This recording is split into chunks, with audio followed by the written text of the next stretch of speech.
আসসালামু আলাইকুম সম্মানিত শিক্ষক মণ্ডলী, আজকের ভিডিওটি আপনাদের কাছে খুবই গুরুত্বপূর্ণ হতে যাচ্ছে, কারণ আজকের ভিডিওতে আমি দেখাবো চতুর্থ শ্রেণীর ইংরেজি বিষয়ের শিখন ঘাটতি দূরীকরণে বিদ্যালয় ভিত্তিক কর্ম পরিকল্পনা কিভাবে তৈরি করবেন সেই সম্পর্কে। তো যদি এই ভিডিওটি আপনি মনোযোগের সাথে দেখেন, কারণ এখানে আমি চতুর্থ শ্রেণীর শিখন ঘাটতি দূরীকরণে আপনার যে করণীয়, এখানে অনেকগুলি করণীয় দিয়েছি, যে করণীয়গুলো আপনি তৃতীয় এবং পঞ্চম শ্রেণীর ইংলিশের ক্ষেত্রেও ব্যবহার করতে পারবেন। তাই ভিডিওটি না টেনে যদি পুরো ভিডিওটি আপনি দেখেন, তাহলে এই ভিডিওটি শেষে আপনি তৃতীয় থেকে পঞ্চম শ্রেণী পর্যন্ত ইংরেজি বিষয়ের শিখন ঘাটতি দূরীকরণে বিদ্যালয় ভিত্তিক কর্ম পরিকল্পনা তৈরি করতে পারবেন। তো আর কথা নয়, চলুন আমরা ভিডিওটি দেখি। তো আমি শিখন ঘাটতি দূরীকরণে বিদ্যালয় ভিত্তিক কর্ম পরিকল্পনা প্রণয়নের ছকটি ওপেন করে দিলাম। এখানে এই যে দেখেন, শ্রেণী চতুর্থ, বিষয় ইংরেজি, আমার মোট শিক্ষার্থী 31 জন আর মূল্যায়িত শিক্ষার্থী হলো 29 জন। আর মোট কার্যদিবস আমি আগের ভিডিওগুলোতেও বলেছি যে আমাদের জেলা প্রাথমিক শিক্ষা অফিস থেকে 50 দিন সময় দিয়েছে। তো আপনাদের জেলা প্রাথমিক শিক্ষা অফিস থেকে কতদিন সময় দিয়েছে এই সময়টা আপনারা এখানে লিখবেন। আচ্ছা, এখানে দেখেন আমি চতুর্থ শ্রেণীর ইংরেজিটা দিয়েছি এই কারণেই, কারণ এখানে দেখেন মূল্যায়নের ক্ষেত্র listening and speaking, reading, writing এবং উপক্ষেত্র অর্থাৎ সাব ডোমেনগুলি আছে। দেখেন লিসেনিং অ্যান্ড স্পিকিং এর ক্ষেত্রে লিসেন অ্যান্ড আনসার, তারপর রিডিং এর ক্ষেত্রে আছে দুইটা sub domain, read aloud text, আরেকটা হলো reading with understanding answering questions. আর রাইটিং এর ক্ষেত্রে আছে দেখেন 5টা, number in words 1 to 30, ordinal numbers 1 to 10, name of weekdays, making sentence এবং ডেইলি রুটিন 5 সেন্টেন্সেস।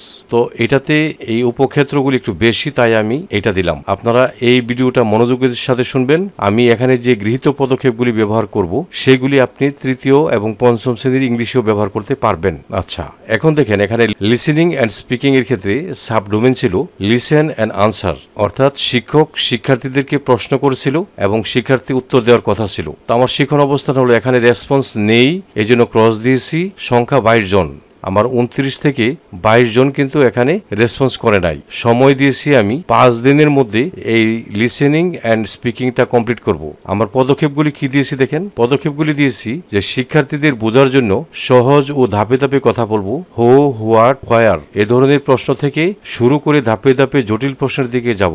সহজ প্রশ্ন দিয়ে ইংরেজিতে কথা বলার অনুশীলন করাবো। শিক্ষার্থীদের মধ্যে পারস্পরিক কথোপকথন চালানোর সুযোগ দেব।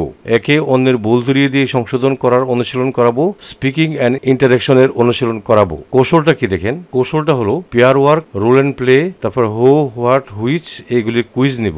এগুলির মাধ্যমে আমি 5 দিন সময়ব্যাপী লিসেনিং অ্যান্ড স্পিকিং এটা কমপ্লিট করব। আচ্ছা, তারপরে দেখেন রিডিং এর ক্ষেত্রে আমার যে একটা অনুচ্ছেদ ছিল সেটা রিড অ্যালাউড টেক্সট, হ্যাঁ, অর্থাৎ উচ্চস্বরে পড়ার কথা ছিল। এই ক্ষেত্রে দেখেন রেসপন্স নেই। কতজন? 24 জন। 29 জন থেকে 24 জনেরই রেসপন্স ছিল না। আর এই কাজটা আমি 7 দিনই শেষ করব। তাহলে আমার গৃহীত পদক্ষেপ কি দেখেন, আমার গৃহীত পদক্ষেপ হলো একটি অনুচ্ছেদ আমি পড়ব এবং শিক্ষার্থীদের আমার সাথে উচ্চস্বরে পড়তে বলবো। পারক শিক্ষার্থীদের দিয়ে পড়াবো এবং অপারক শিক্ষার্থীদেরকে সাথে উচ্চস্বরে পড়তে বলবো। শিক্ষার্থীদের মাতৃভাষার সাথে ইংরেজি শব্দের মিল ধরিয়ে দিব, সহজ অর্থ ও অনুবাদ দিয়ে বোঝাবো। এটা হলো রিড অ্যালাউড টেক্সট। আমি অনুচ্ছেদ পড়াবো, হ্যাঁ, অবশ্যই অনুচ্ছেদটা ইংলিশে হবে। এটা আমি বাংলা অর্থ সহ কিন্তু পড়াবো। আপনি এখানে লিখতে পারেন আমি একটি অনুচ্ছেদ বাংলা অর্থ সহ পড়াবো, এই কথাটা লিখতে পারেন, কোনো সমস্যা নেই। আমি একটা কথা বলে রাখি যে এসব ক্ষেত্রে আসলে teachers method is the best method. আপনি একজন শিক্ষক, আপনার মেথডটাই এখানে আসল। আপনি গৃহীত পদক্ষেপ অনেক কিছু নিতে পারেন। তো জায়গার স্বল্পতার কারণে আমি কম দিয়েছি। আপনি আরো ইচ্ছা করলে সংযোজন করতে পারেন, বিয়োজন করতে পারেন, হ্যাঁ, কোনো আপত্তি নেই। তো কৌশলটা কি দেখেন, কৌশলটা হলো এখানে গ্রুপ ওয়ার্ক দিয়েছি আমি, যেহেতু এটা রিড অ্যালাউড আছে এই জন্য গ্রুপ ওয়ার্ক আছে, আবার জোড়াইও আছে pair work, echo reading game, এখানে একটা গেম খেলবো, তারপরে sentence puzzle game, read and find game, এগুলির মাধ্যমে কিন্তু আমি রিড অ্যালাউড টেক্সটটি আদায় করতে পারি। এই জন্য আমার সময় নিয়েছি আমি 7 দিন। আচ্ছা, তারপরে রিডিং এর ক্ষেত্রে সাবডোমেন আরেকটা আছে, reading with understanding answering question. আপনারা তো অবশ্যই বেজলাইন টুলস দেখেছেন, এটা ছিল 2A, এটা ছিল 2B, তাই না? তো এই ক্ষেত্রে আমার রেসপন্স নেই কতজনের? 25 জনের। আপনি এখানে ভেঙে ভেঙেও লিখতে পারেন, কোনো আপত্তি নেই।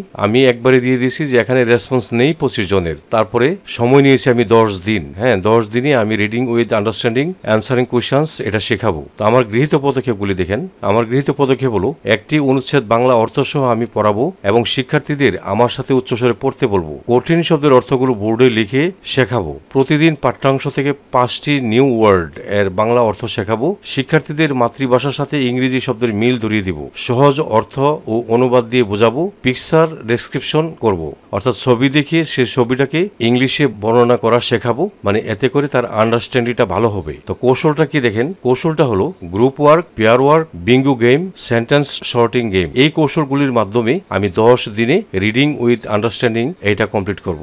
আচ্ছা, তারপরে আমরা রাইটিং এর ক্ষেত্রে যাই। রাইটিং এর যে সাব ডোমেনটা প্রথম নাম্বার ইন ওয়ার্ড 1 to 30, মানে 1 থেকে 30 পর্যন্ত শেখাবো। 1 থেকে 30 পর্যন্ত পারার কথা ছিল, কিন্তু তার মধ্য থেকে রেসপন্স নেই 18 জনের। তো এই 1 থেকে 30 পর্যন্ত শেখাতে আমি সময় নিয়েছি 3 দিন। তো এখানে আমার গৃহীত পদক্ষেপ কি? গৃহীত পদক্ষেপ দেখেন, প্রতিদিন 5টি করে সংখ্যার ইংরেজি ওয়ার্ড মুখে বলা অনুশীলন করব। আপনার এখানে 10টি দিন, যেহেতু 3 দিন সময় নিয়েছি, 3 10 30টা নাম্বার ইন ওয়ার্ড, হ্যাঁ জোরে উচ্চারণ করে আমি অনুসরণ করাবো। নাম্বার কার্ডস তৈরি করে শিক্ষার্থীদেরকে সংখ্যা দেখে ওয়ার্ড মেলাতে বলবো। সংখ্যা ও ওয়ার্ড 2 সারিতে শিক্ষার্থীদের জোড়া মেলাতে বলবো। প্রতিদিন হোমওয়ার্ক অ্যাক্টিভিটি দেব। কৌশলটা কি? কৌশলটা হলো group work, pair work, number in words game, spelling bee game, matching game. এইগুলির মাধ্যমে আমি নাম্বার ইন ওয়ার্ডস 1 to 30 3 দিনে শেখাবো। তারপরে দেখেন অর্ডিনাল নাম্বারস, মানে ক্রমবাচক সংখ্যা 1 to 10, 1 থেকে 10 পর্যন্ত। এখানে আমার যে 29 জন থেকে রেসপন্স নেই 20 জনের। তো এই কাজটা আমি 5 দিনে শেখাবো। এর জন্য আমার গৃহীত পদক্ষেপ হলো প্রতিদিন 3 থেকে 5টি করে অর্ডিনাল নাম্বারস উচ্চারণ অনুশীলন করাবো।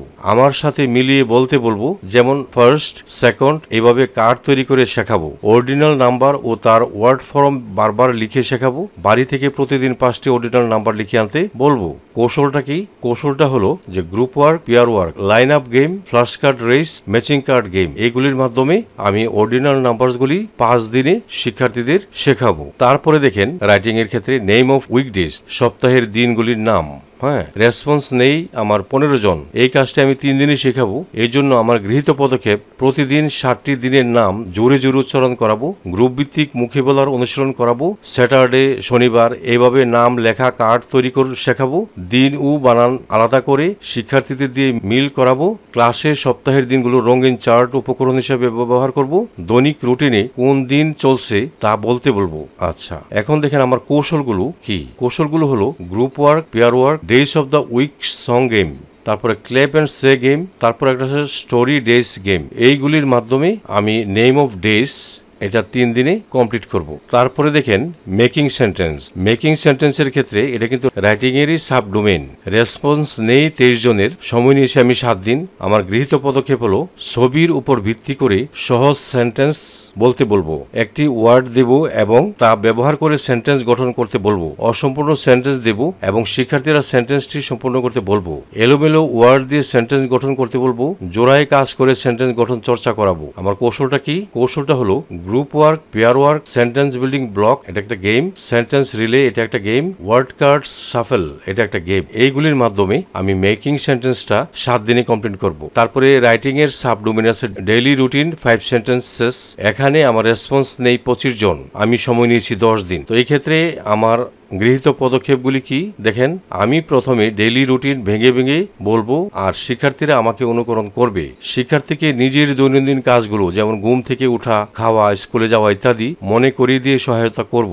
আমি সকালবেলা, আমি দুপুরে বা আমি সন্ধ্যায় এইভাবে বাক্যগুলো শুরু করতে বলবো। 2 জন শিক্ষার্থী জোড়া হয়ে একে অপরকে জিজ্ঞেস করে তুমি কখন ঘুমাও, এইভাবে অনুশীলন করাবো। বাড়ির কাজ হিসেবে রুটিন বানিয়ে লিখে আনতে বলবো। কৌশল কি? কৌশল হলো যে group work, pair work, ক্লেপ and say routine game, তারপর ফ্ল্যাশ কার্ড, ফ্লিপ অ্যান্ড সে এটাও একটা গেম, ডেইলি রুটিন বিঙ্গো এটাও একটা গেম। তো এইগুলির মাধ্যমে আমি ডেইলি রুটিন 5 সেন্টেন্সে ডেইলি রুটিনটা আমি 10 দিনে কমপ্লিট করব বলে আশা করছি। সবশেষে এখানে আপনার বিষয় শিক্ষকের স্বাক্ষর এবং এখানে প্রধান শিক্ষকের স্বাক্ষর দিয়ে নেবেন, ঠিক আছে?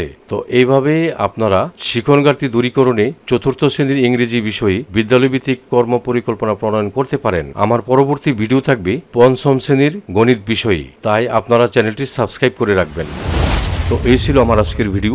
আশা করি আমার ভিডিওটি আপনাদের একটু হল উপকার আসবে। যদি আমার এই ভিডিওটি আপনাদের একটু হল উপকার আসে তাহলে লাইক, কমেন্ট এবং শেয়ার করে দিবেন। সেই সাথে চ্যানেলটি সাবস্ক্রাইব করে আপনারা আমার সঙ্গে থাকবেন। আপনারা সকলে ভালো থাকবেন। খুদা হাফেজ।